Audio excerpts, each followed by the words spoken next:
시편 139편 1절에서 7절 말씀 함께 보십니다. 여호와여, 주께서 나를 살펴보셨으므로 나를 아시나이다. 주께서 내가 앉고 일어섬을 아시며 멀리서도 나의 생각을 밝히 아시오며 나의 모든 길과 내가 눕는 것을 살펴보셨으므로 나의 모든 행위를 익히 아시오니 여호와여, 내 혀의 말을 알지 못하시는 것이 하나도 없으시니이다. 주께서 나의 앞뒤를 둘러싸시고 내게 안수하셨나이다. 이 지식이 내게 너무 기이하니 높아서 내가 능히 미치지 못하나이다. 내가 주의 영을 떠나 어디로 가며 주의 앞에서 어디로 피하리까? 아멘. 시편 139편은 표제를 보시면 다윗의 시, 인도자를 따라 부르는 노래라고 되어 있습니다. 시편 139편은 다윗이 지은 시편이고 또 다윗이 즐겨 불렀던 시편이고 자신의 신앙 고백인 것을 볼 수 있겠습니다. 저도 시편을 많이 좋아하는데 특별히 좋아하는 한 5가지 시편 중에 그 중에 하나를 손꼽을 수 있는 아주 제가 개인적으로 좋아하는 시편 중에 하나가 139편입니다. 그 좀 사연이 저 개인적으로 있습니다. 아주 오래전에 제가 대학 이제 거의 말년 때 되었을 때 이제 가을 때쯤 되었고요.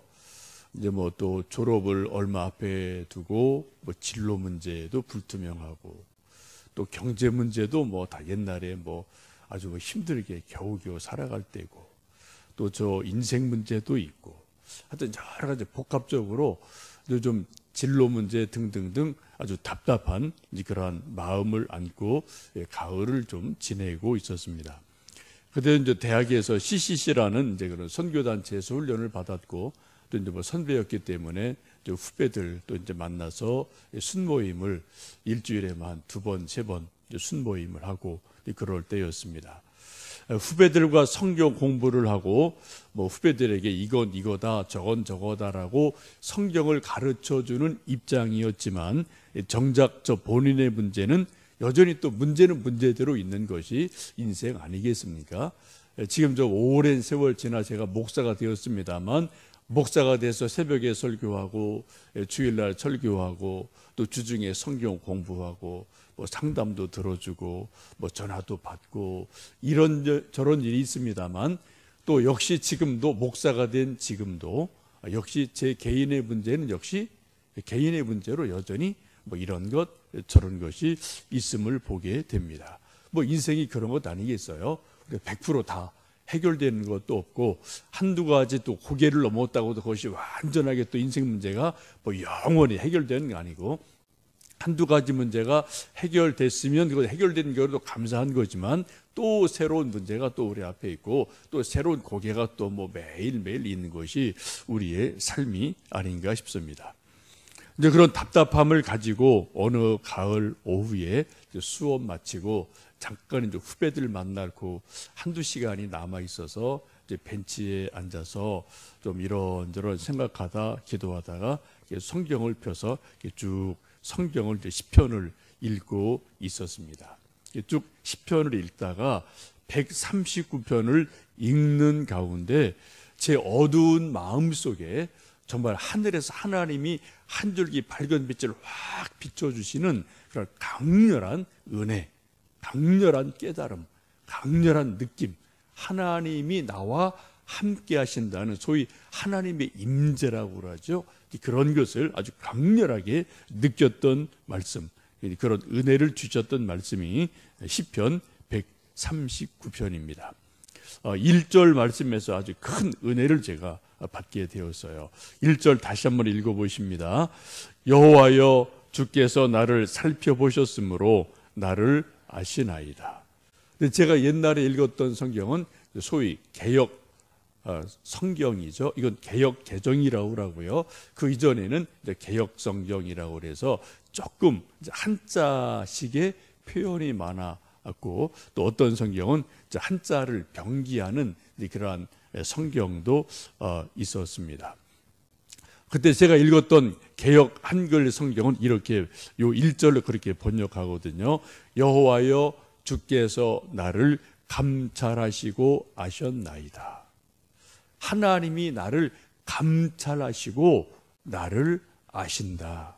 이 말씀을 읽는 순간에 아주 큰 충격이, 큰 놀라움이 저에게 다가왔습니다. 그 충격은 뭐 무섭다는 게 아니에요. 두렵다는 게 아니고 놀랍다는 거죠. 하나님이 나를 아시는구나. 그때 제가 막 이런저런 고민이 막 마음에 머리에 막 어지럽게 있을 때니까, 근데 하나님이 나를 아시는구나.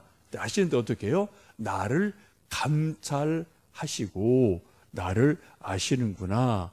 이 말씀이 저에게 확 마음으로 다가오면서 제 마음속에 큰 평안함과 안심을 주는 그런 말씀이었던 것을 지금도 제가 그때 여러 가지 주변의 상황, 또 어떤 그때 가을의 풍경, 좀 홀로 외롭게 벤치에 앉아있던 제 외로운 모습, 그때 또 말씀을 통해 제게 주셨던 어떤 감동, 이런 것들이 지금도 오랜 세월이 지났지만 제 마음속에 있어요.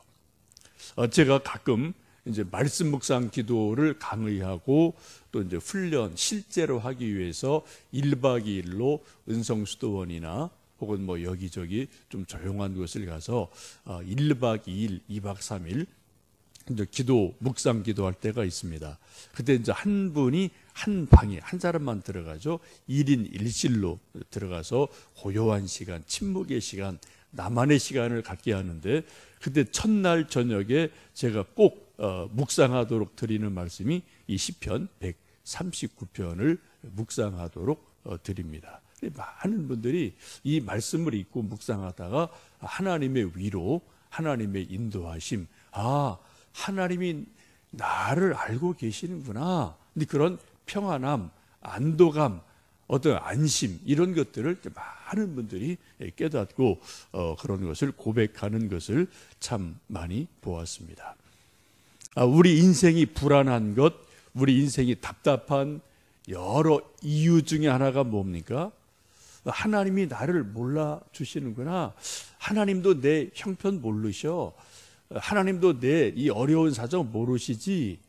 이런 마음이 들면 우리 인생이 엄청 깝깝한 거죠. 엄청 답답한 거죠. 여러분, 그런데 하나님이 나를 아신다. 하나님이 나를 불꽃같이 살펴보신다. 내 모든 것을 아신다. 그런 마음이 생기고 그런 믿음이 생기면 우리 마음에 큰 안도감이 생기고요, 감사한 마음이 일어나거든요. 그 어느 날 가을 오후에 시편 139편 1절 여호와여 주께서 나를 감찰하시고 아셨나이다. 이 말씀을 읽는 순간 제 마음속에 큰 위로, 은혜가 있었음을 지금도 알고 있습니다. 하나님이 나를 아시는데 어느 정도 아신다고요? 1절 말씀 보시면은 감찰하시고 아셨나이다 라고 말씀을 하셔요. 여러분, 감찰하신다는 것을 여러분 느껴보셨습니까? 소위 세무조사, 세무감찰, 또 옛날에 어떤 직장 여기저기에 감사반, 감찰반 이런 게 있죠. 요즘은 이제 감사원 이렇게 말하지만 옛날에는 감찰부 이런 것이 있었어요. 그래서 이제 어떤 공무원이나 이런저런 데서 일을 잘하나 지켜보는 거죠. 또 뭔가 좀 의심스러우면 어때요? 갑자기 그냥 거기에 들이닥쳐서 가장 장부를 보고 또 여러 가지 서류를 다 확인해서 혹시 이 사람이 잘못한 거 없나, 비리가 있나 없나, 그것을 어떻게 해요? 머리털럭 하나까지 다 찾으려고 하여튼 캐비넷을 다 뒤지고요, 이거저거 다 뒤지고 뒷소문 다 그죠? 다 훑고 다니고, 이런 것들이 감찰반이 하는 일이지 않습니까? 여기 한번 걸리면은 사람이 빠져나올 수 없는 일이죠. 우리 사람이 완벽한 사람이 없기 때문에 한번 감찰을 받으면은 털어서 먼지 안 나는 사람이 있나요? 이 세상에 아무도 없습니다. 먼지 한두 개는 다 나오게 돼 있잖아요. 이제 감찰받는 게 힘든 거고 감사, 세무조사 받는 게 그래서 어렵고 힘든 일이죠. 근데 하나님이 저를 어떻게 해요? 감찰하신다. 근데 하나님이 나를 감찰하시는 이유는 뭡니까? 나를 혼내시려고, 나를 책망하시려고, 너 그거밖에 못해라고 저에게 뭔가 하나님이 나를 책망하시려고 아니라 내가 연약함을 아시고 나를 위로해 주시려고 하나님이 나를 사랑의 눈으로 감찰하신다. 나를 살펴보신다. 이런 것들을 제가 그 가을 오후에 말씀을 읽고 묵상하다가 하나님이 나를 사랑의 눈으로 바라보아 주시는구나. 감찰하시는구나. 나를 아시는구나. 이 말씀을 깨달으며 큰 은혜와 용기를 주셨던 것을 기억합니다. 하나님이 나를 어느 정도로 알고 계실까요? 2절에서 5절 말씀을 함께 읽습니다. 주께서 내가 앉고 일어섬을 아시고 멀리서도 나의 생각을 밝히 아시오며 나의 모든 길과 내가 눕는 것을 살펴보셨으므로 나의 모든 행위를 익히 아시오니 여호와여 내 혀의 말을 알지 못하시는 것이 하나도 없으시니이다. 하나님이 저를 아시는데 어떻게 해요? 내가 앉는 것도 아셔요. 내가 일어서는 것도 아십니다. 내가 어디를 가는지도 걸어가는 것도 아셔요. 또 멀리서도 하늘 높은 멀리서도 내 생각을 아주 밝히 아십니다. 때로는 내가 내 생각을 모를 때가 있거든요. 이것 해야 되나 저것 해야 되나 혼란스러울 때가 있는데 하나님은 내 생각을 밝히 알고 계셔요. 내 모든 길을 내가 눕는 것, 잠자리에 눕는 것, 일어나는 것, 그 모든 행위를 아십니다. 내 혀의 말도 알고 계시고 내가 말하지 않는 것도 알고 계시고 하나님이 알지 못하시는 것이 하나도 없어요.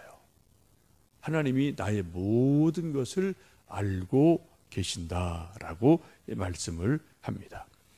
마태복음 10장에 보시면 예수님께서 삼새 두 마리가 한 아사리온에 팔리는 것이 아니냐. 그러나 너희 아버지께서 허락하지 아니하시면 그 하나라도 땅에 떨어지지 아니하리라.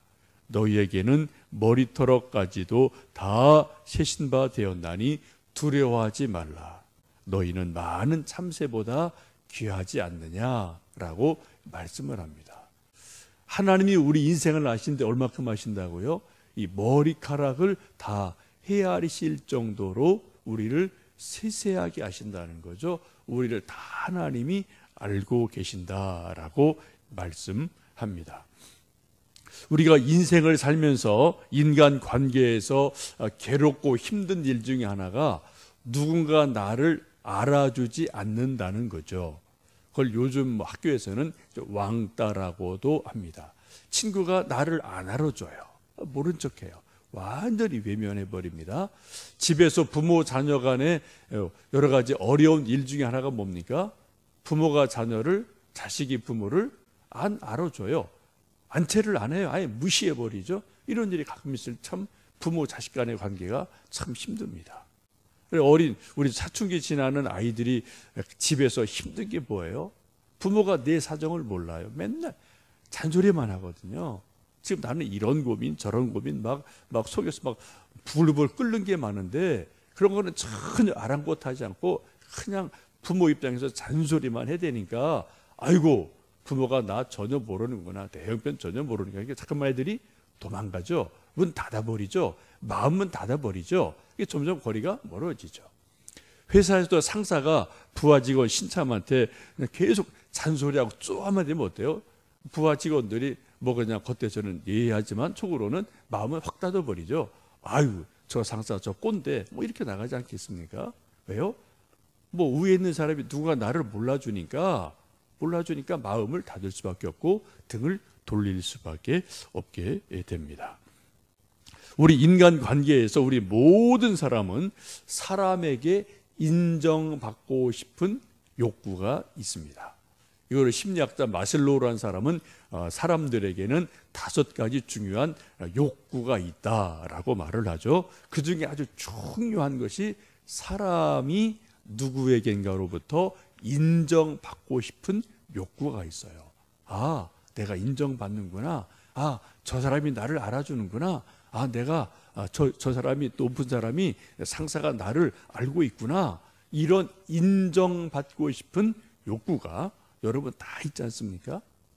여러분 오늘 하루 사시면서도 역시 마찬가지일 거예요.